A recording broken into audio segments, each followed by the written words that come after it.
Okay, once again, my friends, Albert Einstein and I, don't see eye to eye. Now, he's talking about spooky action at a distance, something they call quantum entanglement, which is, it's silly to be perfectly honest with you. Even Einstein said it doesn't make sense. I mean, it's just crazy, basically.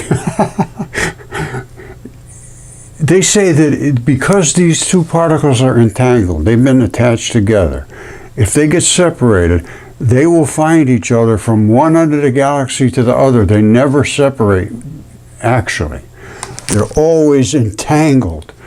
That's just not the case. And they say they can prove it. First proposed by Albert Einstein, later confirmed by experiments. I'd like to see those experiments, because there's no way in the world they can confirm that, because it's just not right. I'll show you what does happen when light, actually the quantum particles of light, separate. They don't come back together, the same one comes back to the same one. No, that does not happen. One of my main arguments with Albert is that we can accelerate light, and the speed of light is dependent upon what it's plowing through. We literally accelerated this by using a Venturi. And that is the particle actually pulled itself right out of its own magnetic wave. It accelerated so fast, and here it exploded. Now, they were entangled here, yes, absolutely, no question whatsoever. They were entangled. Here's what they look like. Here's what they look like just before they hit the Venturi. The black and the whites, which you would call a gluon, I call a dipole electron, because there's two poles, dipole. Now, they're glued on as tight as they can be. That's entanglement, and those are the smallest particles that exist that they have found. And Fermilab has found the same particles right there. These are the Fermilab particles, exactly identical to ours. Out of their super colliders, the smallest particles they could find. This goes way back. We found them at the same time using pulsed red laser. We didn't start with huge particles. We started with just the tiniest little bits. So I'm making my claims based on evidence. We can accelerate light. We can split light. We divided light into the muons, which are the black balls that don't explode into showers, and the white, which explodes into showers, electron neutrinos. We did all these things. And this is basically what light is these entangled particles, and they do not separate and come back to each other because they love each other or something. No, absolutely not. They fall apart and they go find somebody else. So let's start off with that. Now let's get into this. Okay, I want to just be sure that you understand exactly what they're saying here.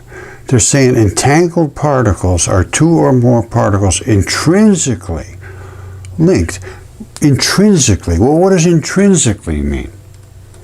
Intrinsically, it means by its very nature, essentially, inherently, describing something as inseparable part of something else. They're intrinsically locked together. Well, this is light, and this is about as intrinsically locked together as you can get. These are gluons. Back to back, they make a photon. CERN agrees you can see photons with CMOS, and that's what we did, and that's what we see. And they see the exact same particles as CERN and Fermilab, but when they hit, they just have a bunch of debris. When we hit, all we're using was light, and we can see these entangled particles, and they do not stay together over time and space. They separate and they find somebody else. So don't forget, this is mainstream right now. Entangled particles are two or more particles intrinsically linked, which is what I just showed you. Their fates remain correlated no matter what and how far apart they are. That's just not true. So they're saying the same thing, and Albert Einstein says it's spooky action at a distance. He was wrong about that. He was wrong about the speed of light. He was wrong about the weight of a photon. He was basically wrong. Okay, my friends, this is amazing. This is quantum entanglement. So these particles are entangled together. Somehow they just cannot be separated. If you measure one over here, that you know exactly what the other one is. So there's no, in other words, they're entangled. One is completely associated to the other. You cannot separate them, basically. Even if they're separated by long distances, their quantum states cannot be described independently. So you can't say this is a, boy, I don't even know what they're even saying, to be perfectly honest with you. They're saying one has the same linked states. Entangled particles share a unified quantum state. This is just complete nonsense. You come down to here, this is where it comes to where I can show you this is why they're so wrong. They don't even understand what a proton is. So proton, scientists have found evidence of entanglement among the quarks and gluons that make up protons. Gluons are dipole electrons. They just don't understand that. And it may be key to understanding their behavior. I can show you their behavior, and I can show you quarks and gluons. Well, I can show you gluons, and which make up protons, because they are light, and light particles added together make up protons. Okay, the problem is they don't know what a proton is made out of, so they're smashing things to bits and looking for things that seem to want to get together with each other, and then they say, well, it could be on one side of the universe and one side and the other side, and somehow they interfere with each other. That's just not realistic. It's not realistic in the tiniest little bit. I'll show you what does happen, because we have actually seen the entangled particles. Okay, my friends, get ready for this. We're going to be talking about quantum entanglement. You don't get any more quantum than a light particle. Light is made of particles, and each one of these is what they would call a gluon. It's got a dark and a bright. They're glued together. They're gluons, and they're tight as you can be. And I call them dipole electrons because there's a dipole, two poles, one of them's a black, one of them's a white. This one can get big and small. As you can see, this one's bigger than that one. These never change size. They're all the same size, green, blue, red, doesn't matter. And they have a glowy edge around them because that's really, literally dark matter. It's obscuring our view of that red. That would be completely red if that black was missing.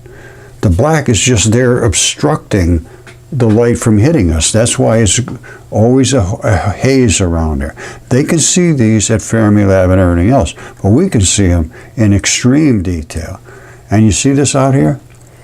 That's where the leading edge is concussing with the other particles that are in the air.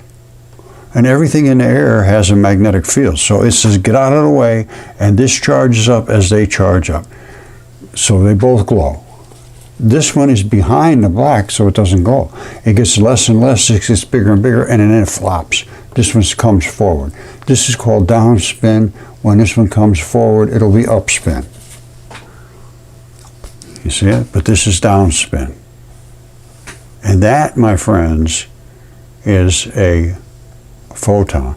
I did this long ago, and I called this light is dark energy while traveling from the sun to the earth. This is dark energy coming from the sun to the earth. And I did that, I don't know, close to 10 years ago, when I could get nobody to pay any attention. And these are entangled quantum particles. This is light. This is from a red laser. This is as small as it gets, quantum area. And actually, well, let me show you, Fermilab has the same particles. Here's Fermilab, the exact same particles. The glowy edge around the black one, glowy edge around the black one. And then this one can get bigger and smaller. This one never changes and is all mass. This one has no mass to speak of and can get big and small. It's exactly what we showed. And then, not only that, we accelerated that particle. And I'll show you accelerating, and then it blew up at the Venturi and actually broke apart. So we separated the muon neutrino from the electron neutrino. That's fission, and that's fusion when they came back together. This black ball didn't come back to the same white that it was attached to here. That's crazy. These are the black and whites. These are as entangled as you can get. They're entangled. That is entangled, my friends.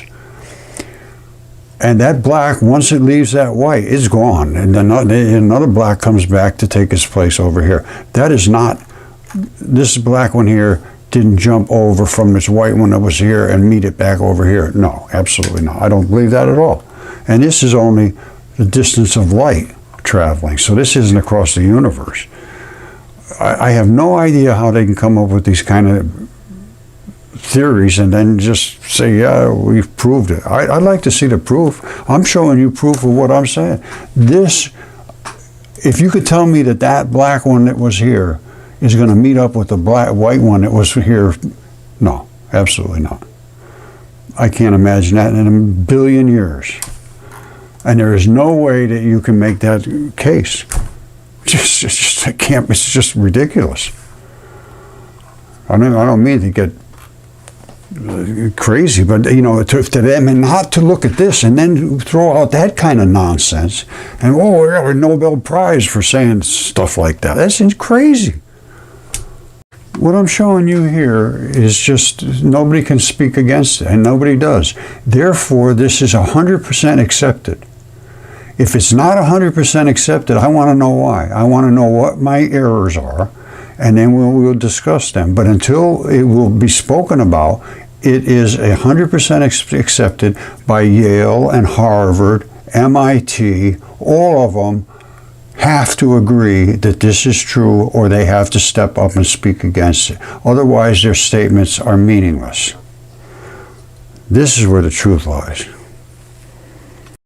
They smash things to bits, huge particles smashing them together. We started down here. So we didn't have to go through all this. We started right down at the bottom part where they want to be to. And then we broke that apart. All right, because when this came through, it was here. It's faster than the speed of light. That's not allowed. Einstein was wrong about that too. So we accelerated from the speed of light, accelerated, then exploded the particles. The black separated from the white, and believe me, that black didn't jump ahead of and jump over to here. That's just crazy. We had the most entangled of entangled you can get.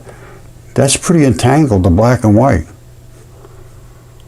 And as it comes across, it hits the Venturi and it's all over.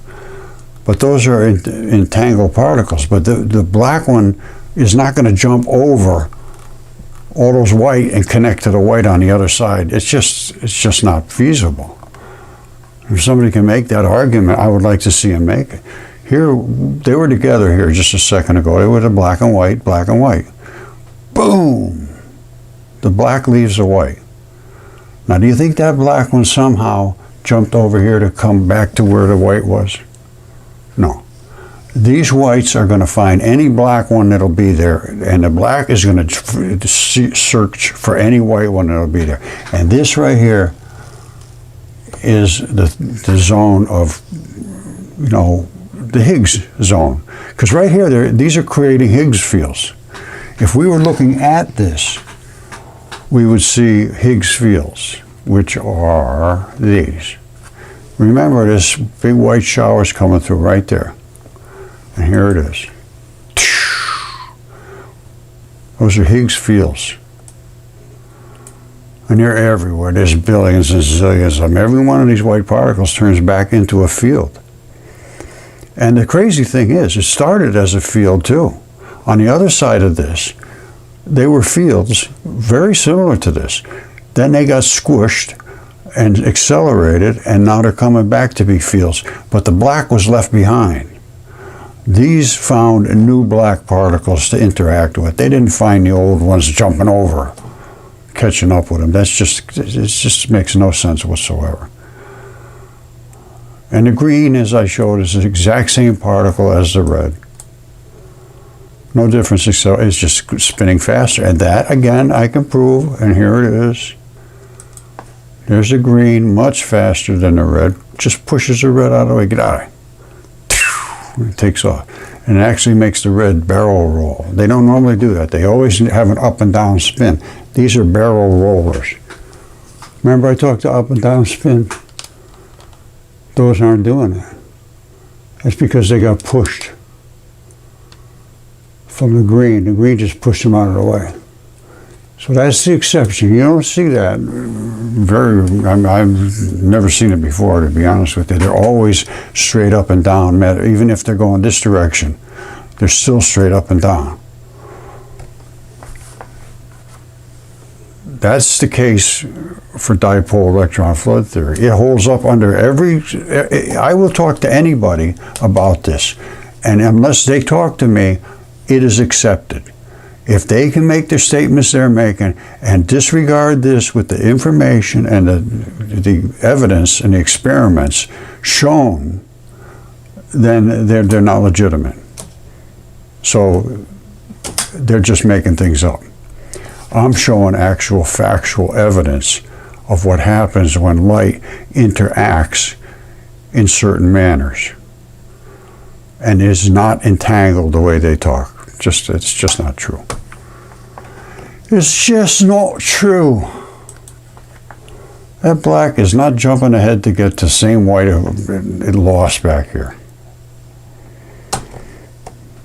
So quantum entanglement out the window. All right, thank you, my friends. Okay, Albert and I have gone head to head. We've accelerated light, not allowed by his model. I've shown that the black part and the white part make up photons back to back. They're two dipoles. Nothing works in his model with that. Light, which consists of both of those particles, has mass, not allowed in his. The speed of light is not consistent. Entanglement just doesn't work. I'm sorry, Albert. All right. I really respect Einstein because he stood up for Velikovsky. He was Velikovsky's friend, and he died with a copy, annotated copy of Worlds in Collision on Einstein's nightstand or his desk after his bed. I heard in another account that it was on his bed. Now, I don't know. Now, they say, well, some people say Velikovsky supporters point to this as a sign of Einstein's acceptance of his theories. I didn't say necessarily accepted them, but he was looking into them. Historians of science largely interpret as Einstein's interest in a controversy surrounding the book. Yes, they forced it off the bookshelves. Academia forced the publisher to take it back after 11 weeks as #1. Velikovsky is my hero. I wrote a book instead of Worlds in Collision, which he wrote. I wrote Minds in Collision. Mudfossils and Velikovsky and Minds in Collision. 99 cents on Amazon. All you do is get to read it. But it's about the disgrace that they put him through. They ruin his life. And they do that to anybody that stands up, and he's my hero. Now, they say it was about the controversy to support Velikovsky's right to question established scientific models rather than endorsement of his specific ideas. They still call Velikovsky a pseudoscientist. He had documentation from every culture. He did this very, very methodically. He was not a guy that didn't do things methodically. He was a friend of Einstein. They were friends. He created a university. And he was a brilliant guy. He traveled the whole world in search of evidence.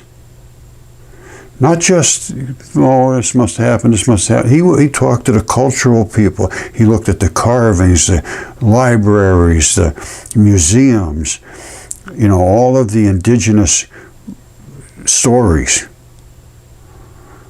about their cultures, and he wrote them all down. And there was a consistency of a catastrophe at certain times, and they all had basically the same story. A little glitchy here, glitchy there, but nothing. But it's a very, very consistent story everywhere in the world. Cultures that had no contact with them, with the other cultures. They're just totally separated, supposedly. So they all had the same story. And this was from Velikovsky, and his book was Worlds in Collision, number one on the New York Times bestseller list, 11 weeks in a row, forced to take it back. The bookshelves, the publisher was forced to take the book off the bookshelves. And he never recovered, and he's still considered a pseudoscientist, crazy guy. And now I have the evidence to support all the things he said, so they really can't hide from this anymore. It's time to fess up and start looking at reality, because the world's in collision. This is what happened. I've shown it over and over and over, and now they have the sample of Bennu back here on Earth that they went out and picked it up, and I showed it's biological, and they know it's biological. So it's time we turn this corner. It's a tough place for people's minds. I know that. It's difficult to see these things and realize that they're true. But the mythology was not just simple, silly stories written up by people who wanted to scare kids. This was stuff that was truly happened. Now, everybody's going to have a little slant on it this way or that way. If I'm standing here and you're standing here and we're looking at the same thing, we're not going to have exactly the same story. And if I like this guy and you like that guy, we're going to have a lot of differences. So this all has to be played out in a search for the truth, and it's a search. You can't just take one source. One source is just it doesn't work. You got to take them all and then look for consistency, and that's what I do.